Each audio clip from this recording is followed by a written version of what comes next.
So let's get a bit into this climate movement and what's driving it forward. So first and foremost, this is a matter of carbon dioxide. The most pressing issue in the environmental crisis is the increase of carbon dioxide in our atmosphere. This is best demonstrated by the Keeling curve, which since 1960 shows steadily increasing atmospheric CO2 levels, which just means that in parts per million, per volume of air, the number of carbon molecules is increasing.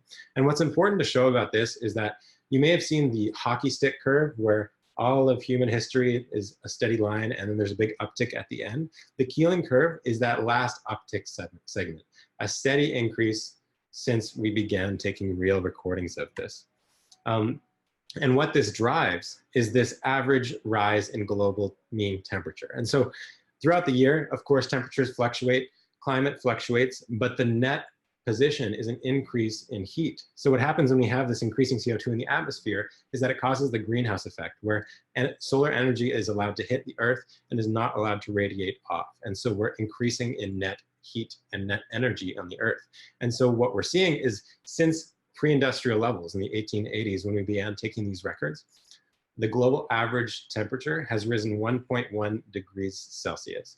And to put that in perspective, at the Paris Climate Accord, one of the most famous climate gatherings of global world leaders and global business leaders and decision makers and thinkers around the world, is that they said if we go beyond 1.5 degrees Celsius, this is what the IPCC has said, that's when the major effects start to come in. That's when we start to see feedback effects and compounding, and we'll get into a bit of that later.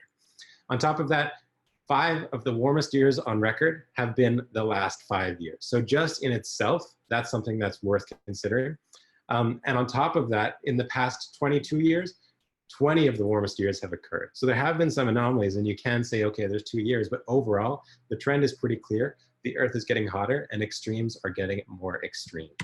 And so what this means is it's a completely novel challenge. This is something that, a challenge the likes of which humans have never really faced before. It touches all aspects of society. It drives government decisions. It's international politics. It drives business decisions. It affects how you operate, your supply chain, your risks, and many other things. And it touches social and individuals, as we see in the strikes that we'll get into in a second.